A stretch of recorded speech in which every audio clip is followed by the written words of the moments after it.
know you've been advised not to. So thank you so very, very much. Thank you.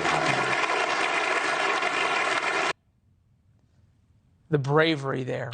Andrew Ross Sorkin thanking disgraced crypto king Sam Bankman-Fried for showing up to an interview about where the billionaire investor lost billions of his investors' money. Where'd all that money go? Then there is George Stephanopoulos on Good Morning America.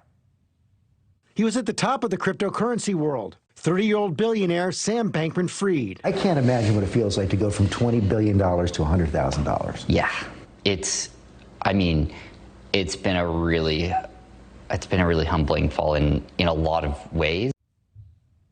Yeah, if we even believe that all he still has is $100,000, there's evidence perhaps that he stole and still has tens, if not hundreds of millions of dollars. Not one anchor had the guts to ask the single most obvious question. Why aren't you in prison yet? Why am I interviewing you in an undisclosed location? Nobody asked, why do you seem so nervous? Why can't you look at me or at the camera or at the people whose money you lost? Can't look any of us straight in the eye, Sam. Why are your hands shaking? What do you keep drinking? Over and over and over again. Those are just a few of the questions I would have asked. Colby Hall is here, founding editor of Mediaite, on balance resident philosopher. That's probably the reason that I didn't get the interview. To be fair. Right. But this is sort of this seminal moment. Look, any journalist would be right to take the interview, but it was like, do you realize, Sam, that there are people who are upset with you? It's like you handed out flyers that upset people at high school and are now in the principal's office. I mean, you set it up beautifully. And I mean, I hate to oversimplify it, but it was really kind of a freak show, right? Like, here's a guy that, really kind of, for lack of a better term, ran a Ponzi scheme. And he conned a lot of people off on confidence. He then sort of, lost tons of money to a lot of people. And, the idea of journalism, of speaking truth to power, is you ask these tough questions.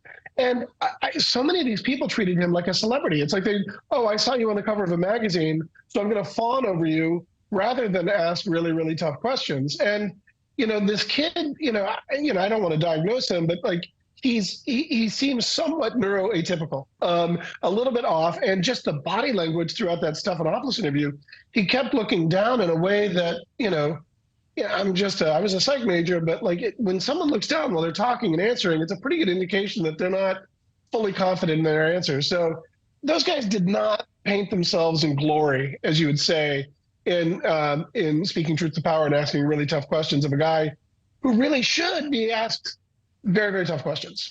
Right, but in the larger sense, we've been covering this for a while. You and I have been talking about it. There's not this outrage in the media that he is not in jail yet. In fact, we tried to get a bunch of lawyers on to talk about this as well. And most of the top lawyers in the country right now who do white-collar defense and white-collar lawsuits and try to find money that's been stolen can't come on because they're conflicted in one way or the other, because this guy owes so many people so much money. Right, and everyone's had their hand in the till. A lot of media outlets were funded by and received money as well as politicians. But I will say, I think the issue is that crypto is a really complicated story, and it gets to the very root of kind of our free market, sort of value-based economy. We all decided that we were all going to agree that this had value. And, that comes from a certain amount of confidence from the CEO.